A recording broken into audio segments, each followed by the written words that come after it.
उधर होशंगाबाद के जिन किसानों का जिक्र मोदी, शिवराज और नरेंद्र सिंह तोमर कर रहे हैं, उन तक जीएमपीसीजी की टीम पहुंची। ये वो किसान हैं जो कॉन्ट्रैक्ट खेती कर रहे हैं, लेकिन दाम ज्यादा होने पर कंपनी ने खरीदी से इनकार कर दिया। इसके बाद दो किसानों ने एसडीएम को शिकायत की। कार्रवाई नए कृषि कानून के तहत हुई और एसडीएम ने कंपनी को बढ़े हुए दामों पर ही खरीदी करने का फैसला सुनाया। यहाँ के किसान एमएसपी और नए कृषि कानूनों को लेकर अपनी खास राय रखते हैं। उन्नत और आधुनिक तरीके से खेती करने वाले होशंगाबाद के जागरूक किसानों की चौपाल को भी आप सुनिए। मैं इस वक्त होशंगाबाद ज़िले में मौजूद हूं, होशंगाबाद के सोहागपुर में, और ये वो इलाका है जहां पर कॉन्ट्रैक्ट खेती होती है।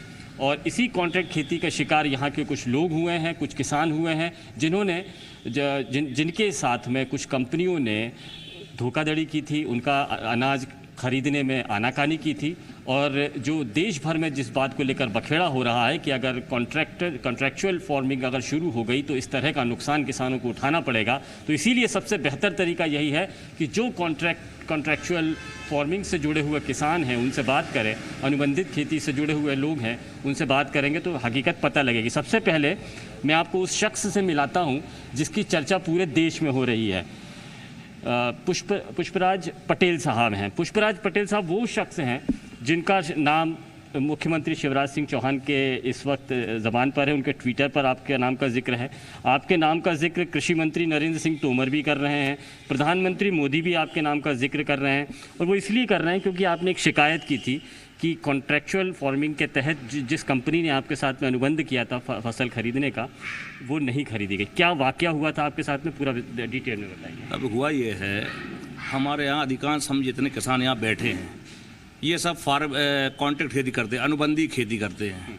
पिछले 4-5 साल से कर रहे हैं। इस बार 2300 रुपये 2400 रुपये धान का रेट हुआ, 2500-2600 तक। तब तक कोई किसी प्रकार की व्यवस्था में गड़बड़ी नहीं हुई।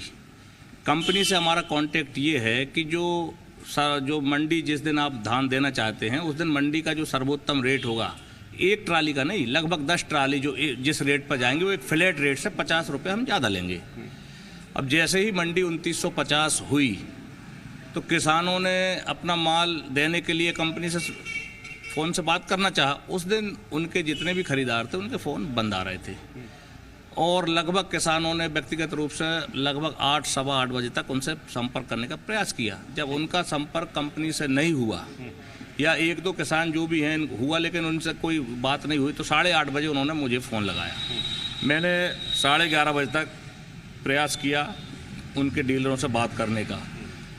11:30 बजे तक जब उनसे बात नहीं हुई तब मैंने माननीय अनुविभागीय अधिकारी महोदय पिपरिया को इस घटना से अवगत कराया और अवगत ये भी कराया कि ये वही घटना है जिसके लिए पंजाब के बॉर्डर, दिल्ली के बॉर्डर पर किसान लड़ रहे हैं। ये अनुबंधी खेती के दुष्परिणाम है जिसकी पहली घटना आपके पिपरिया में आई है। इसको आप गंभीरतापूर्वक लें। और उन्होंने तत्काल कार्रवाई करते हुए मुझे सुबह बोले आप सुबह आइए, मैं बैठ के बात करता हूँ। सुबह हम लोग गए और फिर मैंने दोबारा दूसरे दिन 10 तारीख को 10-12-20 को करीब 1-1:30 बजे मैंने फिर कंपनी के उससे बात करी। उस दिन उसका फ़ोन चालू हुआ। उसका साफ कहना था कि आज कंपनी आज मंडी 50 रुपये कम गई है, मैं 2900 + 50 में आपका माल खरीदने को तैयार हूँ। मैंने उसको बोला 2900 + 50 की बात नहीं हो रही, 9-12 में जो 2950 + 50 जो आपकी शर्तें हैं उस पर आप खरीदना चाह रहे थे, आपके मोबाइल बंद थे, ये धोखाधड़ी है। आप एसडीएम कार्यालय आइए, हम यहाँ बात करेंगे। वो सिंगोड़ा या सिंगोड़ी गांव में था, उसने आने से मना किया। उसका साफ कहना था आप एसडीएम से बात कर लीजिए, मैं बात कर लूँगा। मैंने माननीय एसडीएम तारीख की घटना बता रहे हैं, ये 10 तारीख की 10 तारीख यही 10 परसों नरसों मैंने एसडीएम साहब को लिखित रूप में शिकायत की, ऐसा ऐसा मसला है। अब ये कंपनी वाले, इनका कोई भरोसा नहीं है। जब 2950 में इनके मोबाइल बंद हो रहे हैं, बाई चांस 3100 या 3200 या 3500 अगर दान हो गई तो ये तो नमस्ते ट्रम्प हो जाएंगे। तो आप इन पर जिन बहुत सारे किसानों का अनुबंधी खेती में ये होता है कि 26 तारीख को, किसी का 28 तारीख को, किसी को 8 तारीख को जो माल खरीदा है, कईयों का 10-10 दिन में पेमेंट होता है, कई 12 दिन भी होते हैं। पता नहीं ऐसे कितने किसान हैं जिनका अभी पेमेंट नहीं हुआ है। कहाँ इनका, जहाँ भी इनका दुकान है, जहाँ भी इनका गोदाम है, उसको सील करें, इनको बुलवाया जाए और जो इनका अनुबंध है उसके तहत किसान जो भी 9 तारीख को 9/12/20 को अपनी धान देना चाहते थे 2950 + 50 में उनके धान दिलवाई जाए, ये निवेदन किया। एसडीएम महोदय ने निवेदन को देखा और गंभीरतापूर्वक लिया, उनके कंपनी के लोगों को बुलाया और लिखित रूप से उनके मालिक को बुलाया और कंपनी को लिखित रूप से देकर गया। उसने कल 11 तारीख को शुरुआत से ही 2950 + 50 में किसानों का धान लेना शुरू किया और लिखित रूप से एसडीएम सामने देकर गया है और मैं माननीय एसडीएम की कार्रवाई से संतुष्ट हूँ। तो इस तरह का वाकया पहली बार हुआ है या पहली बार? इससे पहले हो चुका है? मैं मंडी सचिव के पास गया, चूँकि 1998 से 3 तक चाचा मंडी अध्यक्ष रहे तो मुझे कुछ कानूनों का ध्यान था। किसी भी मंडी क्षेत्र में कोई भी व्यापारी आता है तो उसको जमानत राशि जमा करना रहता है। उसके बाद वह खरीदी करता है, अगर वो भाग जाए तो उसकी जमानत राशि तो मंडी में रहती है।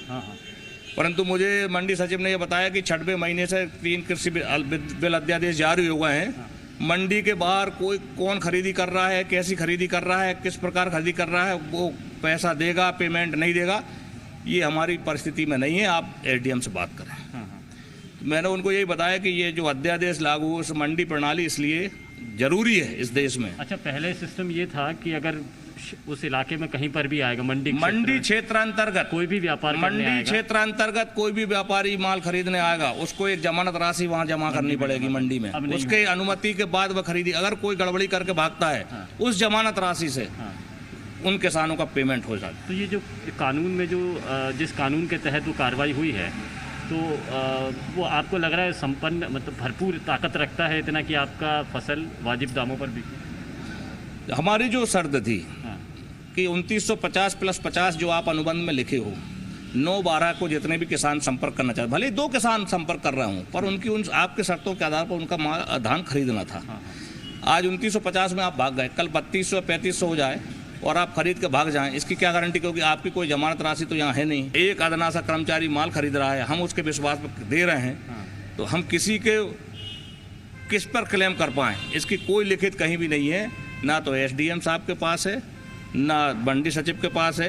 कम से कम इस प्रणाली में ये व्यवस्था हो कि जो भी व्यापारी आता है, भले ही आपने मंडी सचिव से अधिकार छुड़ा लिए हों, परंतु अनुविभागीय अधिकारी को ये अधिकार दिए जाएं कि जो भी व्यापारी आके खरीदी कर रहा है उसकी जमानत राशि उन पर तो हो, ताकि किसान का कल कोई व्यापारी भाग जाए तो किसान का आप पेमेंट वहां से कर सकें।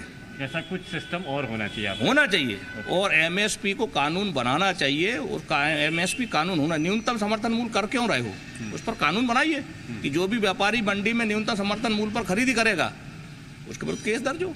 इसमें बुराई क्या है? एक तो मांगी है, अगर नहीं। और आपने जो 3 प्रणाली जारी करी है उसका पहला नमूना आपके पिपरिया में आया और पिपरिया मध्य प्रदेश में आया और ये उस प्रणाली के विरोध में आया है, इसलिए इतनी तत्परता सब हुई। और इतने सारे जो आप सम्मानी लोगों के नाम बता रहे हैं, मैं इस लायक नहीं हूँ कि वो उनके ट्विटर पर मेरे जैसे छोटे से किसान का नाम आए। वो केवल इसलिए आए कि इतना बड़ा आंदोलन चल रहा है और उस बीच में इतनी बड़ी घटना हो गई और ये उसी आंदोलन से संबंधित हुई है, इसलिए हम जैसे लोगों का नाम आ रहा साहब।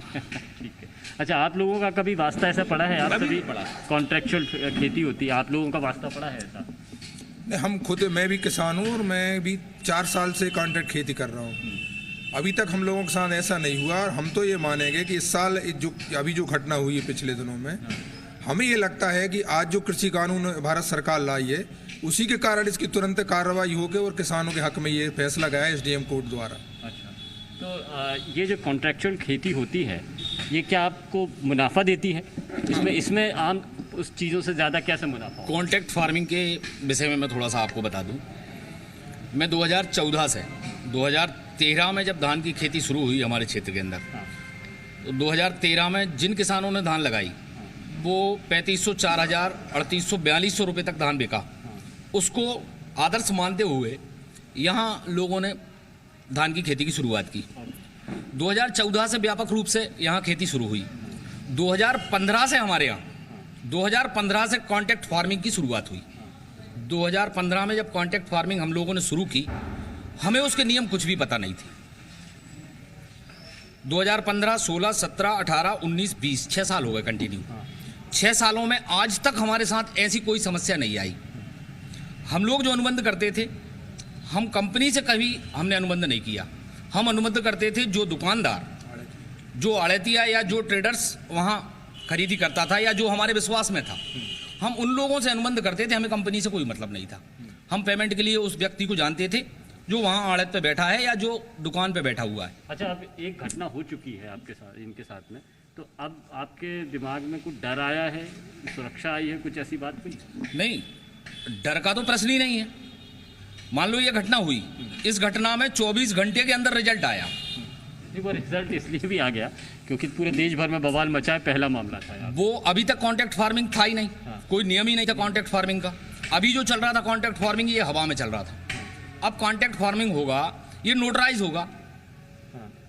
उस दिन एसडीएम साहब ने भी ये बोला कि भाई अभी आप जो अनुबंध बता रहे हैं, ये अनुबंध में कानूनन रूप से मैं सामने वाले के ऊपर कोई भी कार्रवाई नहीं कर सकता, क्योंकि ये कहीं से कोई नहीं कर सकते, मंडी कर सकती थी, कोई भी नोटराइज नहीं है, कोई कुछ नहीं है। तो अभी तो ये सब विश्वास पे चल रहा था, लेकिन ये बिल आने के बाद कॉन्ट्रैक्ट फार्मिंग की जो शुरुआत हुई है, इसके बाद से अब ये पूरा नियम के तहत होगा। जब नियम के तहत होगा तो आपको किसान ये इस बात का इल्म था कि आप पहले बिना नियम कानून के तहत अपने अनुबंध के में काम कर रहे थे, अब उस अनुबंध में अब गवर्नमेंट भी आ गई है? ये बिल्कुल विश्वास है। हम लोगों को और ज़्यादा प्राउड फील कर रहे हैं कि मान लीजिए अभी तो हम विश्वास के ऊपर चल रहे थे, उसके बावजूद ये सब हुआ। और अब जब मान लो कॉन्ट्रैक्ट फार्मिंग पूरे नियम से जब हम करेंगे, तो निश्चित बात है कि उसमें और ज़्यादा श्योर किसान होगा। दूसरी बात, कॉन्ट्रैक्ट फार्मिंग के फायदे, अगली साल धान 1800, 2000, 2200, इससे आगे धान नहीं बिका था। मैंने खुद 2230 रुपये में धान बेचा था। तो इस बार जब कॉन्ट्रैक्ट फार्मिंग की बात आई, उन्हीं लोगों से मैंने contract farming minimum support price तय किया। मिनिमम सपोर्ट प्राइस तय किया 2350 रुपये कि भाई मंडी भले 1800 रुपये भी बिकेगी, आप बासमती लगाएं, हम आपका 2350 रुपये में बासमती उठाएंगे। मेरे को लगा 23 से ज़्यादा भाव चला गया, तो 2300 ज़्यादा भाव चला गया, तो जितना ज़्यादा भाव जाएगा उसका प्लस हम आपको देंगे 50 रुपये। हाँ, उसका 50 रुपये प्लस देंगे। अच्छा, आप मुझे बताइए कि एक घटना पहले कभी हुई थी या नहीं हुई थी इस तरह की? पहले कभी ये घटना इस तरीके की नहीं हुई, कभी नहीं हुई। 4 साल से हम भी उस कंपनी से जुड़े हुए हैं। अच्छा, कभी नहीं हुई, कभी नहीं हुई। अब 2300 रुपये भाव हुआ तब भी कभी नहीं हुआ। 24 एकदम जैसे 2950 रेट हुआ, 2950 के रेट पर कोई भी कंपनी किसान का माल खरीदने को तैयार नहीं थी। एक बात भैया वो बता रहे थे कॉन्ट्रैक्ट खेती के फायदे और नुकसान। फायदा ये है कॉन्ट्रैक्ट खेती का कि अच्छी कंपनियां अच्छा बीज ला के देती हैं, ठीक है। नुकसान ये है कि उनका काम, वो कॉन्ट्रैक्ट हमसे कीटनाशक में भी करती हैं। खेती हम कर रहे हैं, हमारे बाप दादे करते आए हैं, हमें मालूम है कि कौन सी फसल कैसे पैदा हो गई। हमें 10 एकड़ में आप 50,000, 10 एकड़ में 60,000, 10 एकड़ में 70,000 का किट दिया जाता है, आपको ये भी डालना है, आपको ये भी डालना है, आपको ये भी डालना है। जैसे इस फॉर्चून का बायर के साथ है, तो आपके मजबूर हैं आपको अगर बीज लेना है तो आप अब मन उनके दाम अपने रहेंगे, उनकी मर्जी के दाम रहेंगे, उनकी मर्जी की दवाई रहेगी। हमें ज़रूरत है ही नहीं है। इस वर्ष बहुत सारी दवाइयों की ज़रूरत नहीं थी, फिर भी किट में थी, उसका पेमेंट हमको देना पड़ा।